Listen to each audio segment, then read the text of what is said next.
Good evening and a warm welcome to our panelists and to our YouTube viewers. On today's panel, we will be discussing the social impacts of COVID-19 on the non-profit sector in the south of England and in the UK more broadly, and how this has impacted pre-existing and emerging inequalities present in the communities these organisations serve. The pandemic hit the third sector hard, like many other sectors. Fundraising events were cancelled, charity shops closed, face-to-face fundraising became impossible. And moreover, donors became increasingly concerned about their own economic position, further reducing charities' income. All the while, the economic fallout of the pandemic more than doubled the demand for some of their services. Yet, volunteers still worked hard to meet the increased need for their services, often coming up with creative ways to carry on fundraising and helping those in need in accordance with government restrictions. Over the course of the pandemic so far, the NGO sector has displayed great resilience.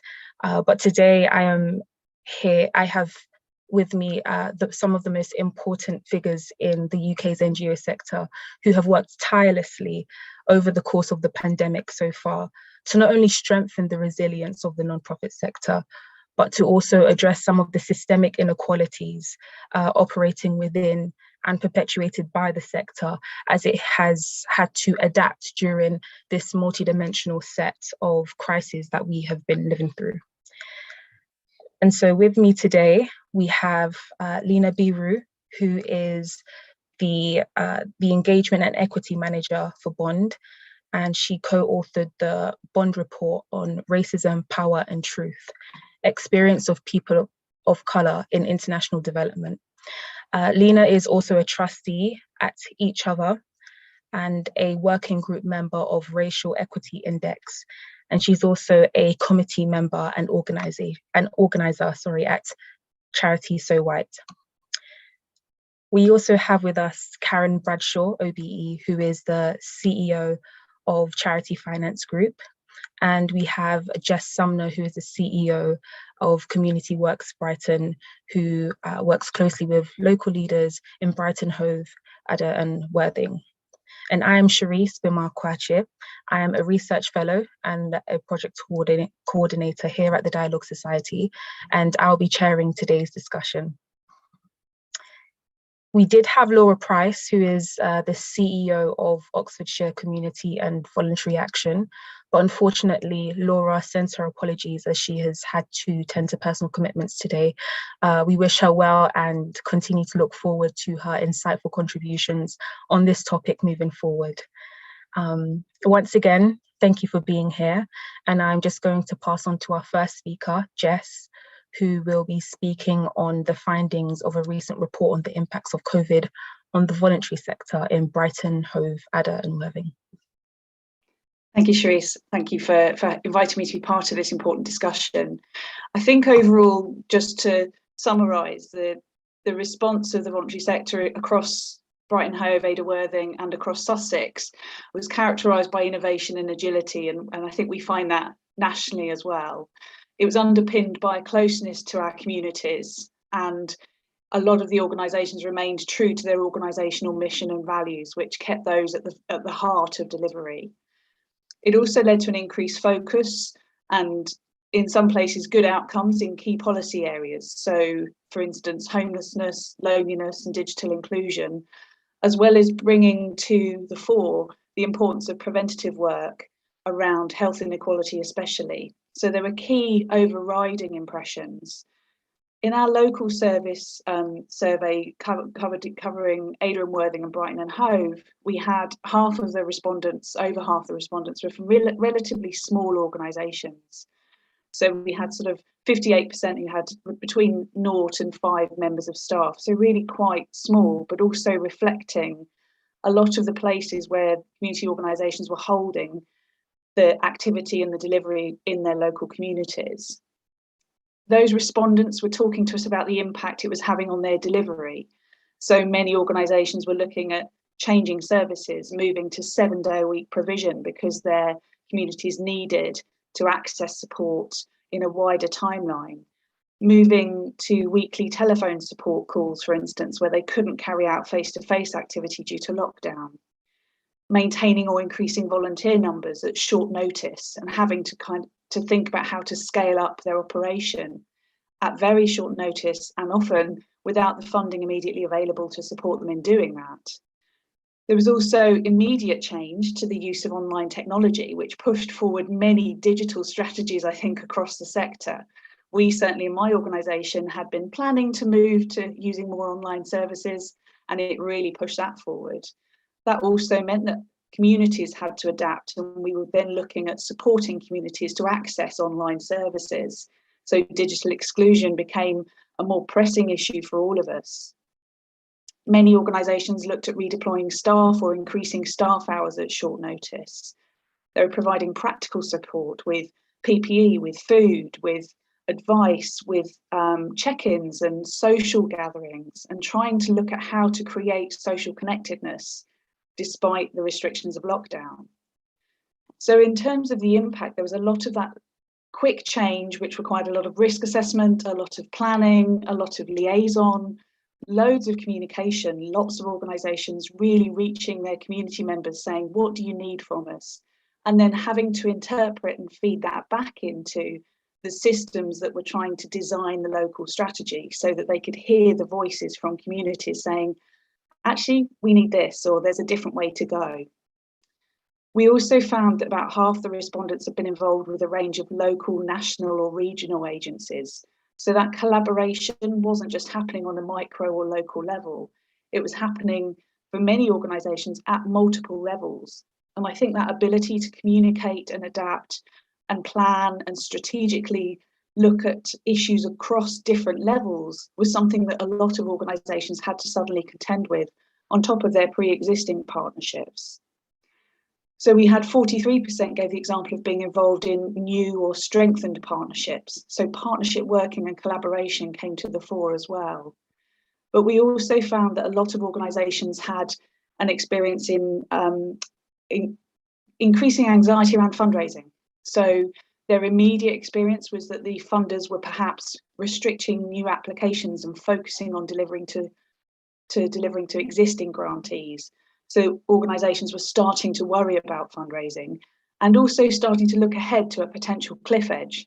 I think that cliff edge has moved a bit because obviously what we're hearing now is the COVID funding is all coming to an end. What happens in April? So actually a lot of organisations were starting to worry already about their financial sustainability.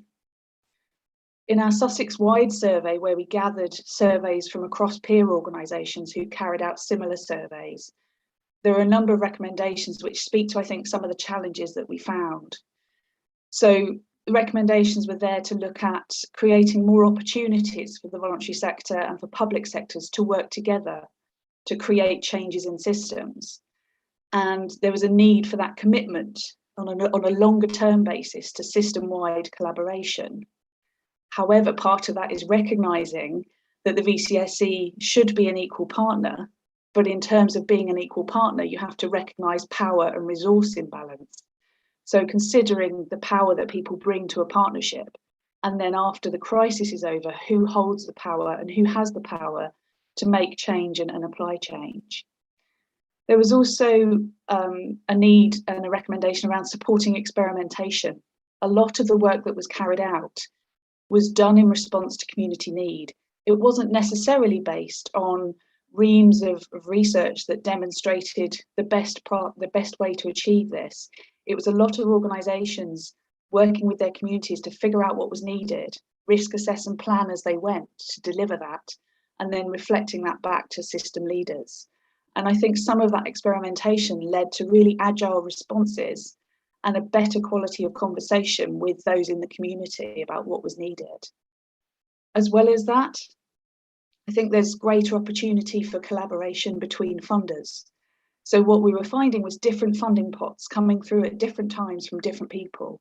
And actually sometimes the need was there to ask if funders could collaborate together to create a more cohesive offer, or allow organisations to actually say, can we mix these funding offers to create a wider product or a larger product that actually meets this need, as well as the pre-existing conditions of the funding. There's something around reducing damaging competition, so create more equal partnerships, and that was coming from organisations who were trying to split their time between managing the partnerships, taking part in discussions, designing policy, and then delivering to the need that they were experiencing in their communities. There's an ask about making better use of data. So how do we use community data, and how much does community information actually impact on public health information and policy design? We're also looking at actually supporting and investing in local solutions. And I think this comes back to the different levels. At one point during the pandemic, I looked at the different options there were to volunteer in your local community, and there were 9 different mechanisms. There were nationally designed mechanisms that were brand new. There are existing local mechanisms that were already in place. Organisations had their own approaches to volunteering. So I think some of the learning was, if you rush to create different solutions, you may overlap and overlay what is already there. So actually that pause to consider what is already in place and work with existing relationships and existing solutions can reduce confusion. It can reduce that sense of people trying to find information, not knowing exactly where to go. And I think around that, looking at volunteering itself, the profile of volunteering changed hugely. We had more ad hoc or task-based volunteering.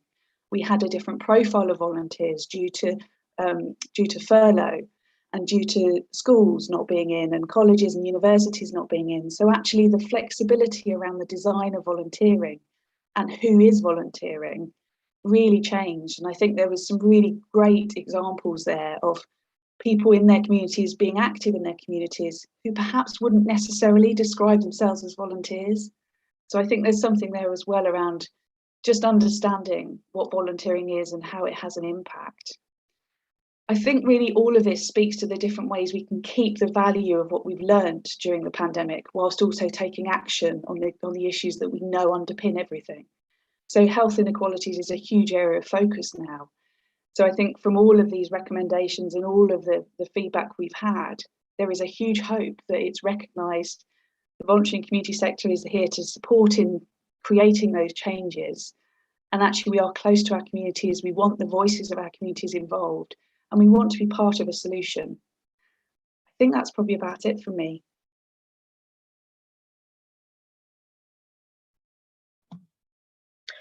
Thank you very much, Jess, for your account. This account honestly just highlights the importance of participatory collaboration on multiple levels during times of crisis in the NGO sector. You spoke about the voluntary and public sector collaborating as equal partners, and so looking forward, there should be a real push in addressing these power imbalances within these relationships in the planning of in the planning side of this, but also the operational sides, and also in actually interpreting the problem using a common understanding of what is the voluntary sector, what does it need, and how can it be used in this time, but also the power to communicate that problem, how they communicate it, when they communicate it. And I really it resonates with me, this collaboration with funders and the importance of getting and creating and structuring and designing the funding structures and the funding offers, which will of course need collaboration on every level of the sector. And so thank you for your contribution. Our next speaker will be Lena, who will be providing some insights from her work at Bond and Charity So White into how charity organisations and the NGO sector have been impacted financially and operationally throughout the pandemic so far, and how this links with the pandemic highlighting pre-existing racial inequalities in society. So over to you, Lena. Thanks very much. So we know that it's been a really tough few years for NGOs and for international development and aid. especially in 2020, in 2021, with the aid cuts from the now FCDO, which cut the ODA budget from 0.7 to 0.5%. The impact of those cuts have been immense.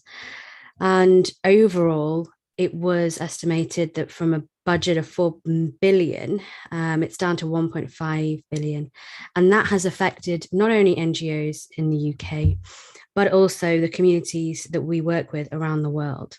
To put that into kind of more numbers, programs and work across Africa roughly accounted for about 754 million pounds just cut from programs, from links, from networks that were built up, infrastructure, everything that you can think of that had been in train and NGOs exist to do in their work, completely cut. The way that the cuts were done as well were so insensitive. The UK government was not showing any intentionality about that at all.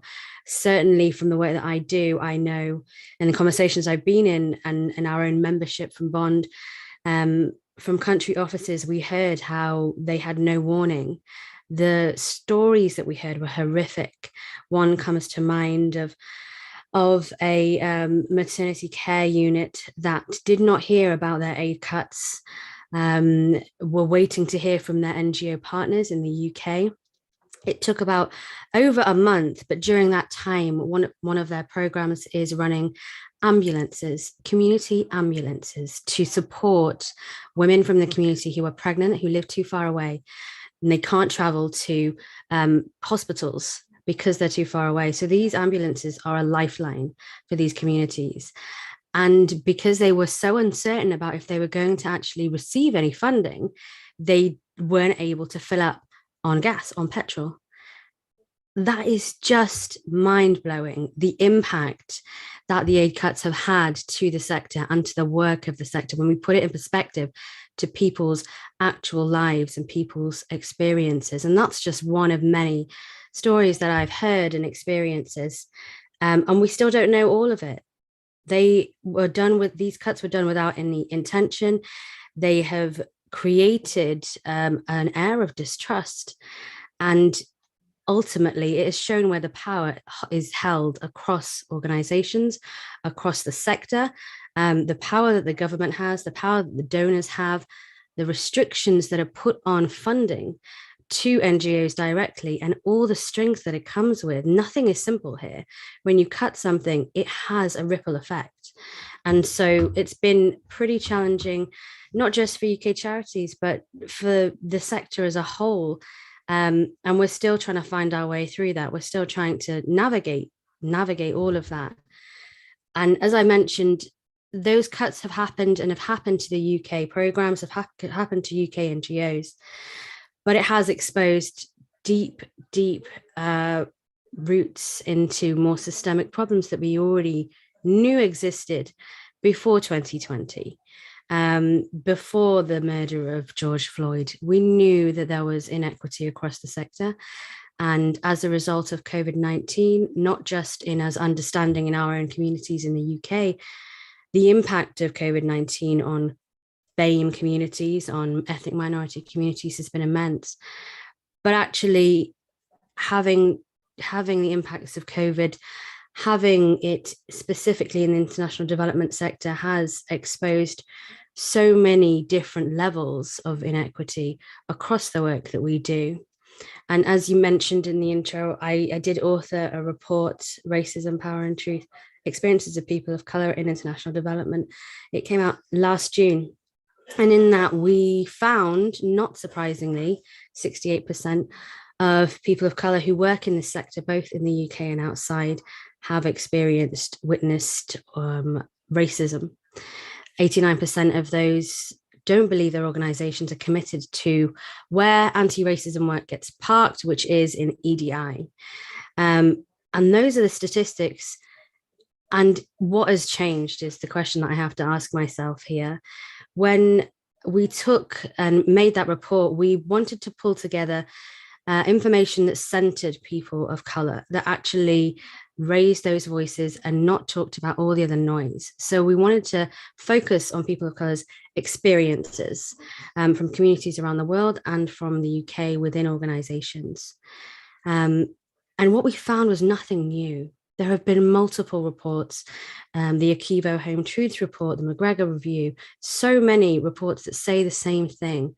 And unfortunately, during this time, because a Black man was murdered on camera, and we saw it around the world during a time when we couldn't go outside, it forced us to look at ourselves and to look at our own sector and our own organizations. It became really uncomfortable. Of course it did. And this is the reason that we wanted to bring together this information, data, case studies, backed by evidence, to show that actually people of color across the sector are suffering, are being harmed. They continue to, and this doesn't work for anyone. It doesn't work for us as individuals, and it doesn't work or make the sector any better anyway. One of the case studies that we took, it's quite harrowing. We heard from an African man working in a country office who said when COVID-19 hit, the expats, and I'm paraphrasing here, the expats left immediately. And we know this. We pulled out our staff from the UK where we could. And he said it felt like for a long time they had their knees on our necks, and when they went, we could breathe. That obviously resonates so much with everything that we saw happen in 2020, but that is the reality. And it was only when we as Northern NGOs pulled out from those programs were we able to see that actually, how effective are we in the work that we're doing? With these country offices, they continued to exist. They continued to run their programs. They continued to evaluate. They continued their operations. And yet we assume that we must run everything and we must go there and we must project plan and we must direct the project. And I muted myself. We are the ones who know best about how to run our programs, and therefore we must go to countries around the world and to continue to perpetuate these power dynamics that actually we need to ask ourselves, are they really working? When in COVID-19, these local communities around the world are finding ways to support themselves and are continuing what we went there and thought we were doing the best for in all of these programs. They're continuing. Nothing has stopped because their communities need them. And they're continuing with this incredible work. And it does beg the question, what have we been doing? And why have we been doing it the way we've been doing it for so long? A lot of these questions have come out, not just in the country programs that we work around the world in the countries that we work in, but also in our own organizations as well. There's been a time of reckoning that has happened, and it continues to happen as we see even this week in the UK sector. And it's not just the UK sector, it's around the world that we hear these horrific incidences of discrimination and racism. And what the pandemic did was it didn't provide a platform, but it forced us to look and to hear. These voices have been going on for so long. We've been raising our voices. Colleagues and activists from around the world have been telling us what's not working. We just haven't been hearing them. And so now it feels like COVID-19 created a bit of a silence where we had to hear it. And we had to hear these messages. The work that we do at the Racial Equity Index, the work that I do at Bond and Charity So White all overlap. At Bond, I lead the anti-racism work, and it's really deep structure work to start to recognize that actually opening ourselves up, being self-reflective, having uncomfortable conversations, discussing power, discussing privilege, discussing oppression and what we can do in our own roles to take responsibility to start to address some of those things is going to help the whole sector. It will make us better, agile, stronger, better equipped to take on some of the challenges that are coming our way over the next few years. At the Racial Equity Index, we specifically look at accountability, which is something that is sorely lacking in the sector. And we forget that without accountability, we don't have trust. For me personally, you know, a lot of things are happening in the world at the moment. And when you see the highest seat of power in the land not be held accountable for things that they perhaps should be held accountable for, it really does beg the question, what hope do we have? We're in the sector and we are the do-gooders of civil society. We are in charities and NGOs who want to improve and help people, help different communities around the world. This is what we feel. We want to do good in the world. And yet we also have to recognize that that's not automatically meaning that we don't do harm. We have to differentiate from good, only bad people doing harm. Actually, no, if we don't know better, we don't know what kind of impact we're having on people. We need to start having these conversations and we need to start being held accountable. And that doesn't mean, in this instance, specifically about racism, no one wants to be called a racist. What is worse, being called a racist or continuing to harm and hiding from that? That's for me, that's a simple question. No one wants to be called a racist, but let's start to have the conversation about how we could be unintentionally, unconsciously, however you want to put it. The system that we work in is the charity sector, and it was set up for a specific purpose. It was set up at a time that's different to now, and I would suggest it's not a system that's fit for purpose anymore. That doesn't mean that we can't do anything about it. It means that we have to start to recognize the power that we have to start to change where we are, our organizations, how we make decisions, who gets funding, how we run our organizations, who we hire, how we hire, what expertise we actually value. We have that power. And yet too often we go automatically to, this is too overwhelming, so let's not talk about it. And let's just continue. And of course, we always have those external pressures on our organizations. I know that the charity sector at the moment, the aid and development sector, is going through a lot of changes, crisis after crisis after crisis. And yet this underpinning issue of racial equity, of inclusivity, is not going anywhere. And it makes us stronger as organizations when we start to tackle it. But of course, what does really need to happen is this accountability piece. And the Racial Equity Index is, I'm on the working group of it. We are a BIPOC-led global collective who are voluntarily creating a racial equity index to hold the global development sector to account. It's pretty simple. We need to have more transparency around the sector. I think that is a reasonable thing to ask for. And it will also, I hope, encourage organizations to hold themselves to a higher standard. These things are not out of reach, but yet it feels like if we don't have impending doom or a threat on us to change, we do not change, because we have so many other priorities, because we have to look for funding, because we have to keep our organizations going and staying afloat. And I understand all of that. And what that tends to do for us is to put us into, let me do the transactional things initiatives that I can do. Let me do the easy tick box exercises. Let me skim the surface and not do the deep systemic shifting, real change making initiatives that need to happen, which is the deep culture things, which is really questioning ourselves and what we bring to the table. Who else is not at the table? How can I make space for someone else at the table? And how can I support them in rooms where they are not? All of these things require us to take some time and to slow down as a sector. And we have always, for as long as I've been in the sector, have been so reactive. We're just consistently putting out fires. We need to get ahead of this because it's not going anywhere. The work that we do at the Racial Equity Index, at Charities So White, supporting people of colour, challenging, it's so necessary. We need to be able to challenge, and we need to be able to recognize that challenge only makes us better, and it can.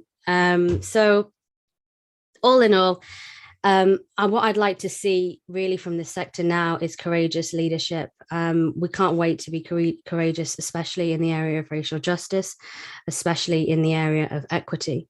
If we wait to be courageous, we're never going to get there. So we need to start stepping into that now. Thank you.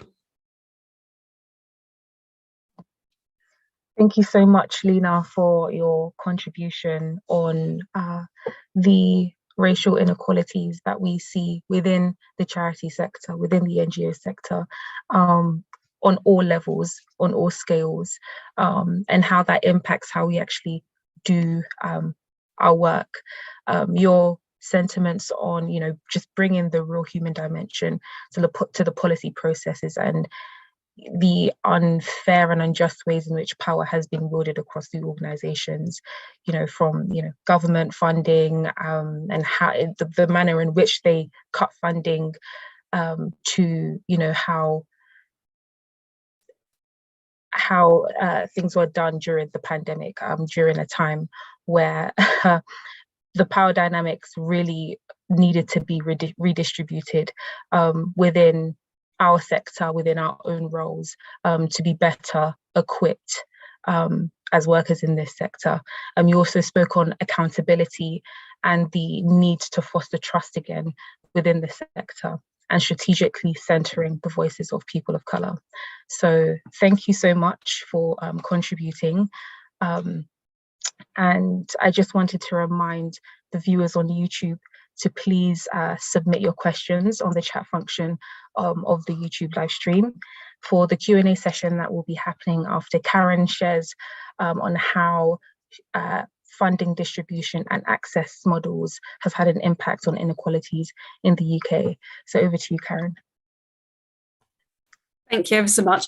So there's a pleasure and pain in going last. The pleasure is that you get to amplify and to fill in the gaps. The pain is that you have this huge, articulate, high standard to live up to, and those were wonderful contributions. So I enjoyed listening to that and thought, wow, to an awful lot of what you were saying. So thank you for that. So I wanted to start with something that I heard at the beginning of the crisis that really irritated me, which was someone, again, in a position of power, saying that COVID was a great leveller, in that none of us were immune to it.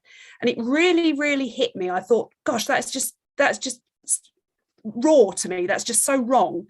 And again, nicking somebody else's comment, I heard it put beautifully. So I've used this many times. Somebody said to me that we're not in the same boat.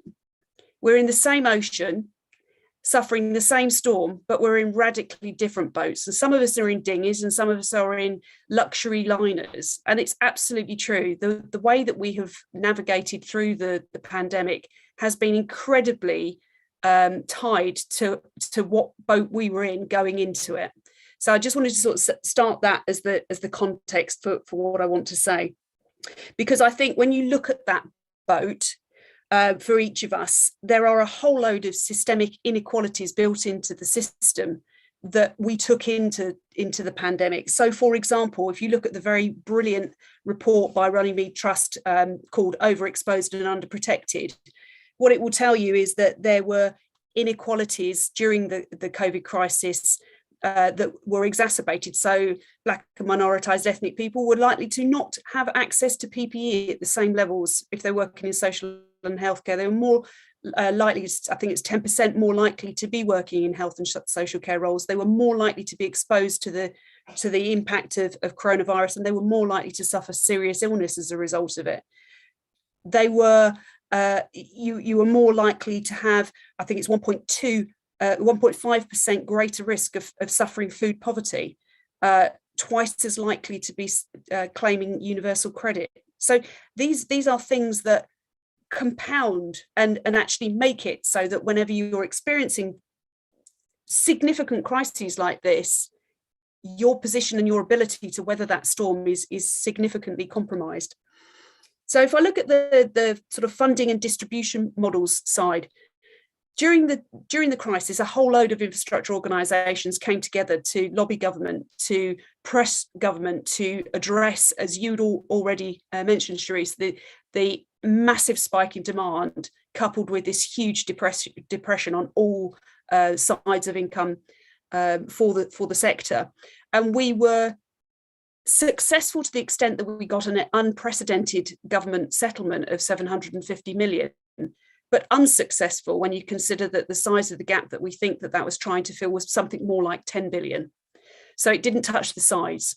And then when you look at the distribution models and the ways in which we were able to see this money distributed across the sector, you'll also then see that it again further impacted those inequalities. I think only 16% of BAME-led organisations were able to access emergency funding. Organisations that were faith-based were perhaps even if it was just through perception, were unable to access some of that money, particularly that money that was distributed via the National Lottery Community Fund because of its links with and associations with gambling. And so we have within the system built in further barriers to that fair distribution of the funds that we did manage to get. And again, if you think about I think it was you maybe that said it, Jess, that those individuals that had already got organisational linkage with grant makers or with council funding, once you were already in the tent, actually some of that treatment was pretty good. I think the grant makers absolutely smashed it out of the park in some regards because they relaxed their conditions, they were more flexible. They did tend to try and elongate funding, but if you weren't already in receipt of the funding, it was no bloody good to you. So, you know, again, further increases and problems on those inequalities that we saw going into it.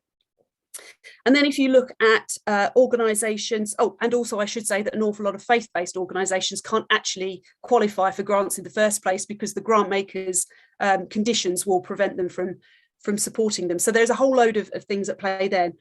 Then if we look at the UK government's approach to this, now in some regards, I think the UK government were incredibly generous with a lot of the approaches to trying to address the worst excesses of the impact of COVID. But its lens was very much through a for-profit lens. And you only have to look at some of the mechanisms that were put in place to try and support the economy to see how inappropriate much of that was for our sector. So furlough, for example, the last thing that we should have been doing is putting our staff on the sideline and paying them. And if you think about Lena's particular group, what do you do with that furlough payment if your people are field workers overseas? They don't even comply with the rules, so they're not eligible for that funding. So there's that huge problem around that. A lot of the mechanisms like the business rates relief and the coronavirus business loans, they were all couched in for-profit language, and we had to do a lot of work to try and recognise and get those applicable to our own sector. So you had a lot of structural inequality in the system to begin with, and then the UK government's response to it did not necessarily look at the sector's own unique features.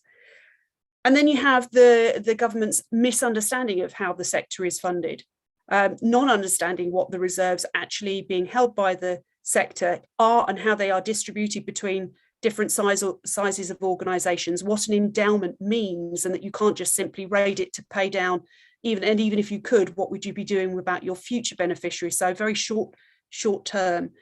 Not understanding that an increase in demand naturally leads to an increase in income. This is not like selling white goods. And similarly, you can't just park it in the back office and when we open up again, sell it. This is money that's gone and it's gone forever. We will see the size of the sector reduce. And I want to say very clearly at this point that is not the point. The point of the sector being smaller is not about saving the institution of charity. When the sector is smaller, fewer people are supported, more people are in poverty, more people are in crisis. So this is not about the sector's jobs. This is about supporting people that we need to. And then I think I probably then ought to just try and end on a bit more of a positive note in terms of going forward. I think I want to absolutely echo some of the contributions that were made already around some of the increased collaboration, even if that was because we were standing on a burning platform, some of the increase in accepting that there are difficult conversations that we need to have and to engage with, uncomfortable though they might be, they are absolutely essential if we're going to be moving forward. If you can't be safe in this sector, where can you be safe? It feels to me like an abhorrence that we can't tackle that. There has been, I think, a need for us to grapple with some of these bigger issues, and particularly that of power. You've heard it said by all three of us, in fact, all four of us, if you include me. Power is in very different places, and it's not in the right places. We had an annual conference a few years back, and one of the things that we asked the speaker, Lynn Berry, to talk about was, how do you empower staff? And she started with words which I think are applicable tonight. She said, you're asking the wrong question. We should not be asking how we empower people. We should be asking, what is it that we're doing that disempowers them? And I think it's a different emphasis, but it's the one that we should be asking ourselves. What is it that we do that causes other people to stay cemented in their position of inequality? And how do we get out of their way so that they can fill their own potential, rather than thinking that it's something that we can sort of confer onto them? I do feel very, very pleased and hopeful that there is a greater amount of collaboration going on. For example, the ACF, the Association of Charitable Foundations, are trying to bring together a funders collaboration piece and trying to get those that greater amount of consideration. And they've also been very open about the fact that they are, as a sector, very lacking in diversity, and that in itself is a problem within the system. I feel very positive that we have started to see some people actually acknowledging that power does need to shift, and you know, with every problem, acknowledgement that there is a problem is the first step that needs to happen. And I think that there are some opportunities that arise out of things like the levelling up agenda, even though it can end up being an empty, meaningless phrase. We do have an opportunity to try and lean into it, to try and actually genuinely see some real change, and whether that's through digital, through data, or through the ways in which we work, I think that absolutely has to happen. So I think I'll end there, but I feel very hopeful for the future, but I also feel that we have a hell of a long way to come, and we must not get complacent at this point in time. This is the kick up the bum that I think we've all required, and we must not allow the momentum to slow. It has to accelerate.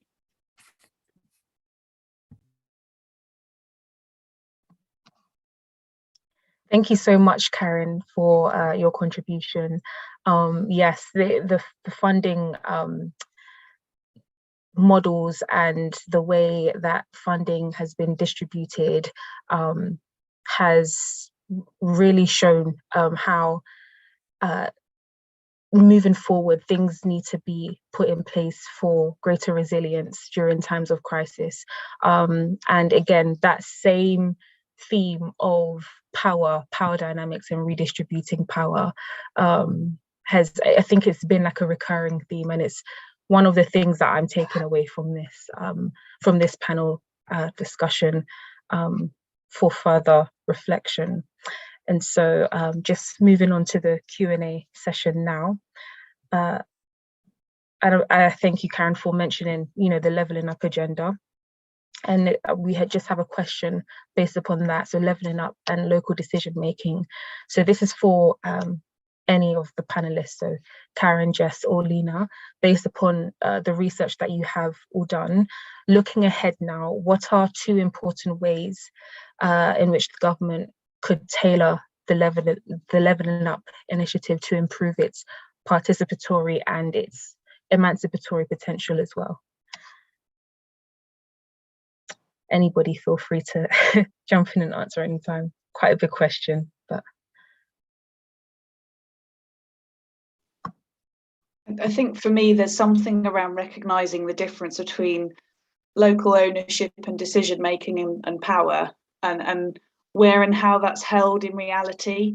I think there can be words describing an aim and words describing an outcome, but actually in practice, sometimes the systems get in the way, or those words lose their impact because there are always caveats that, oh yes, we would do this, but, or that could happen, but. So I think around levelling up, there was was a lot of hope around the aims of it and what it was trying to do. But actually, we need some of those difficult conversations to happen in the same way as was talked about earlier around equality or lack of equality, in terms of how is local voice and local decision making and local power respected and generated, so that it actually holds the power and it isn't something that's given in some ways that feel comfortable but not in others where locally that might be the wrong decision. So there's something there really taking a critical eye to some of the process involved in locally held decision making and power, so that actually you're doing the thinking around it based on what is needed locally, not on a centrally designed way of approaching local power and local ownership.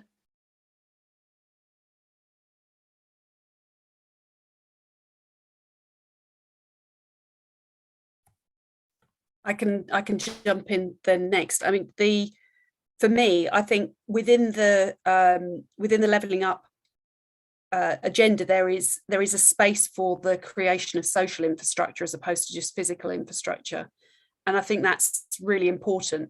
But it has to be through a mechanism of giving ground, voice, power, call it what you will, to the people whose lives, decisions and change the agenda might change, and it has to be not just through the lens of business, it has to be through the lens of community and community action, ground up, not top down. And what worries me a little bit is whether or not there will be sufficient resourcing to make this more than just warm words, because I think devolution has a habit, if you like, of decentralizing the risk but actually centralizing the credit. So, devolution has to be resourced effectively, otherwise it just becomes warm words. And I think that the phrase of "he who pays the piper calls the tune" is also quite relevant here. The power follows the money. So if the money isn't being given to support the decisions and the changes to actually genuinely level up, and not just level up across regions of the country, but within areas, you can have an area. I live in a very, very affluent area, but that doesn't mean there isn't abject poverty in places. There are. And I think we have to think not just levelling up across the country and counties, but within areas as well, where side by side. I mean, Grenfell Tower was a brilliant example of how you had such different life expectancies, lifestyles, life experiences just within literally streets of each other. So yeah, that would be my view. We've got to get in and co-create some of the solutions and make sure that we muscle in to get those placed in the right way. I would just echo everything that's been said. Send to the local communities, the people who are best placed to know how and what they need are the people who are living that life. And I think that's where the government at different levels are out of step. They are not the experts. So let's put the power into the hands of those who live that life. Yes, thank you. And I just because Caron mentioned Grenfell Tower, I actually just wanted to ask you, Lena, just in this theme of levelling up and local decision making, what do you think are the opportunities within this scheme as a mechanism of change to centre the voices of people of colour in this time? Do you think that the Levelling Up initiative has real opportunity to centre the people, the voices of people of colour, and why or why not? And also, do you think there are risks in this as well, in this initiative? I definitely think it has opportunities. Everything has an opportunity. It depends on what you want to get out of it and what your objective is and who your master is. And whilst the government is an institution that is as it is, I still won't say that there is an opportunity to actually really get this righter than they have gotten things previously. First of all, it is about accountability, recognizing what's happened and who has been harmed. Let's not shy away from that and think about those who are displaced and for so long, and actually not able to have stable housing for how many months, how many years, that still continues to go on. That is unjust. We have to remember that although, and this is political, this is also personal, and we forget that. We separate that too often. As I spoke about earlier, when I was talking about the NGO sector, it is about those personal stories. When you bring it down to that, it comes down to a question of ethics and a question of morals. And when you look at what happened at Grenfell, what does your moral compass say? I would suggest that this is an opportunity to put things right as they should be, to make sure that this doesn't happen in other high-rise buildings. We have this conversation about cladding still existing, and only until recently about the residents of those high-rise buildings having to pay for that. Let's talk about the power that's going on there, and let's talk about why this is happening. The problem of all of this is systemic. It is systemic and deeply ingrained in the structures that we have to work within. And if we don't tackle those, we are just tinkering around the edges. Like, we aren't actually going to shift anything and change anything. We're not going to wait, and the people will not wait for another disaster to happen. That's what's happened with Grenfell. That's what's happened with all the movements that are happening. We're demanding change because we have a right to it.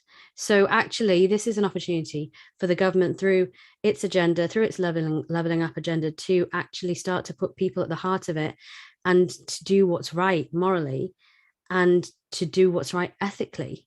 And I think that they do have an opportunity here, but it really does remain to be seen what does happen. Because at the end of the day, if you're responsible for people in this country, then you are responsible for people in this country. You are accountable to them, and they deserve better than what they've received. Thank you so much for all your contributions. And I just wanted to use this final opportunity to just ask if the panelists have any questions for each other before we close. Put you on the spot there a little bit.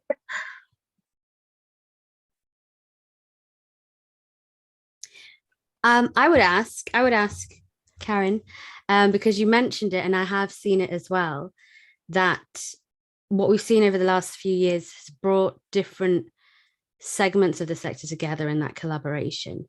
Do you think that can continue when you know there is competition for funding and for work and for, you know, resources? And how can it, what would it look like to continue? Because it may not be in such a big way that we have seen it when we come together around specific policy issues. But what are your thoughts on that? This is going to feel like it's been set up now, because I think it will continue. And the reason I say that is because probably about 8-9 months in, we started to say, how do we make sure that we not slip back into those old ways of turf wars or competing with each other? How can we, when resources are precious and few, make sure that we work together in a way that gets more out of what's being put in?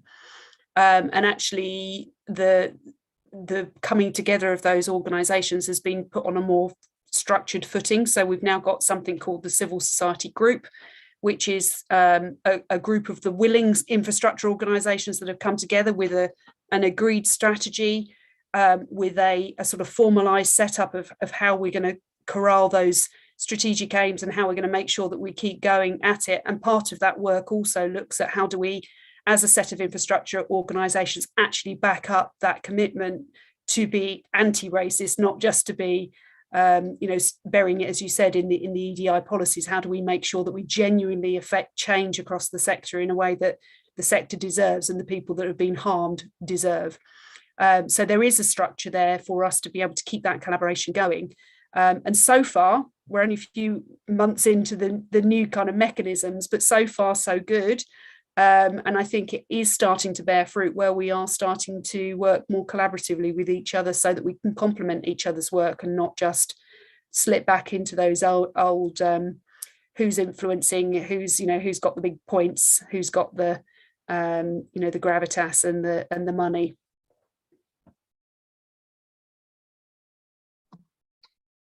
Thank you very much. And, you know, that's a perfect way to end this discussion. I think all the themes that we have touched on are really heavy themes, but they're themes that we really need to look at.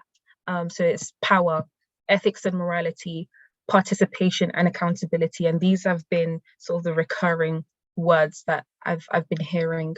There is a lot of work to be done, but I think it's very, very important to really hold on to hope and really do what we can in our organizations and in our spheres of influence to actually influence, to actually make that change, and keeping, you know, that level of accountability and really asking these questions, these really hard questions. So I'd like to thank you, Jess, Lena and Caron, for coming today to share your insights on this huge and current topic. And I'd like to thank our listeners on YouTube for live streaming and listening to this discussion and for participating as well. And I hope you all have a lovely evening. Thank you and goodbye. Thank you.